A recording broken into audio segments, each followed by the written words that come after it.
I want you to think about a question. How do you feel about uncertainty? Uncertainty in the world, uncertainty in your life, uncertainty about things that might happen.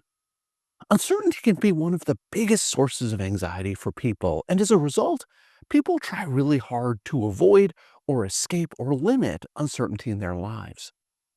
This is a continuation of our video series on worry management skills, and in previous videos, we've talked about and reviewed a basic model of worry, kind of like our basic engine of worry.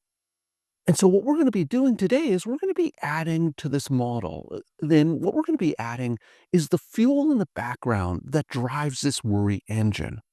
And that fuel is something we call intolerance of uncertainty. So what exactly is intolerance of uncertainty? One way to think about it is it's almost like a psychological allergy. So imagine that you're allergic to pollen. If you walk into a room with just a tiny bit of pollen in the air, maybe somebody's brought in some flowers and there's a little bit of pollen in the air. If you're allergic, you might start sneezing, your eyes might water, and you'll feel like pretty miserable. But someone without an allergy to pollen walks into the exact same room and feels completely fine. For people who are intolerant of uncertainty, similar things happen. Even small amounts of uncertainty in a situation can trigger a big emotional reaction, anxiety, worry, that sort of thing.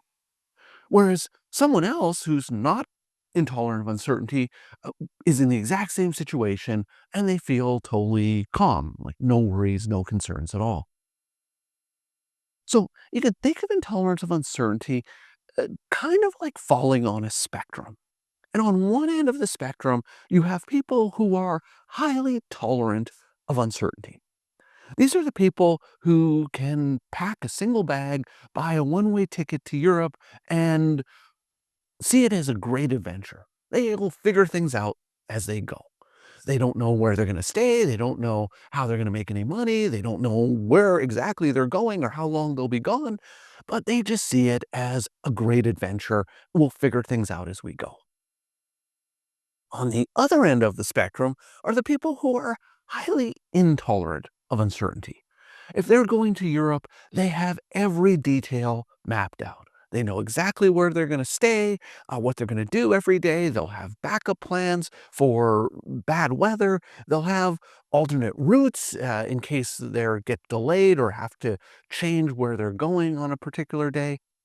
For these people, uncertainty is overwhelming, and so they try to avoid or limit or eliminate uncertainty as much as possible.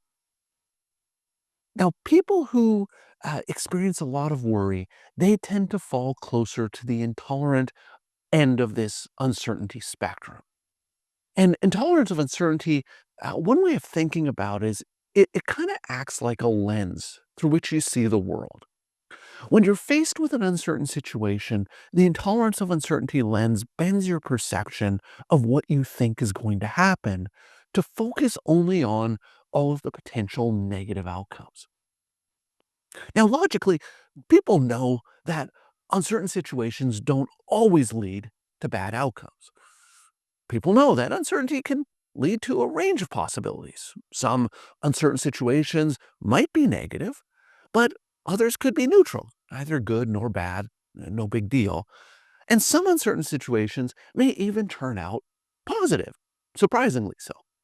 I call these uncertain situations that turn out positive as happy accidents. They're moments where things turn out a lot better than you might have expected. But for someone who's intolerant of uncertainty, this intolerance of uncertainty lens blocks out the possibility of considering the neutral or positive outcomes. All a person can see when they're intolerant of uncertainty is all of the potential negatives. So it's not the uncertainty itself that's so scary. It's what the uncertainty represents, and that's the likelihood that bad things are going to happen. So, what can you do with this information? How does this idea of intolerance of uncertainty help you manage your worry? Well, for people who are intolerant of uncertainty, they experience this dilemma. So, on one hand, They really don't like uncertainty. They're really uncomfortable with uncertainty. Uncertainty makes them anxious. But on the other hand, uncertainty is everywhere in the world. The world is filled with uncertainty. And for people who are intolerant of uncertainty, they have to try and reconcile these two things. And what can often happen is that people will work really, really hard to try and eliminate uncertainty by controlling their environment. They'll do things like over planning, they'll seek reassurance from other people, how they'll avoid situations that are uncertain or that they don't know what's going to happen. But the problem is, can you ever really fully eliminate uncertainty? Well, the answer is no. In the model of worry that we talked about earlier, anything can be a trigger. Any situation can have uncertainty attached to it. So trying to eliminate uncertainty, trying to avoid uncertainty, it's kind of like you're in this big pit and you want to get out of the pit. And so the plan you come up with to get out of the pit is to pick up a shovel and to start digging. You're putting in a lot of effort, you're doing a lot of work, but is it actually getting you out of the pit? No, in fact, it's kind of making the pit deeper, which is just making the problem deeper. And as you're doing all this work, it's exhausting. And so this is what happens for people who are intolerant of uncertainty. They do all this work to try and eliminate uncertainty in their lives, but what's really happening is it's never quite working. They're getting exhausted, and the pit that they're in just gets deeper and deeper. And for many of my clients who struggle with worry, this is exactly how they feel. They feel exhausted. They've tried so hard to control their world, to gather information, to avoid uncertainty, but it just isn't working to make the worry go away. It's kind of like you're trying to fill a bucket with water, but the bucket has a hole in the bottom. So no matter how much water you pour in the bucket never stays full. It's the same with trying to eliminate uncertainty in the world. You can do as much reassurance seeking or information gathering or checking or avoidance or eliminating uncertainty. It's never going to be enough to fully eliminate uncertainty in your world. The reality is, you can't eliminate uncertainty in the world. And so the only way to deal with this situation is to recognize and accept that the world is uncertain and that you're intolerant of uncertainty, and then the focus begins to shift to learning how to be more tolerant and more comfortable with uncertainty. And this is one of the key ways of managing worry.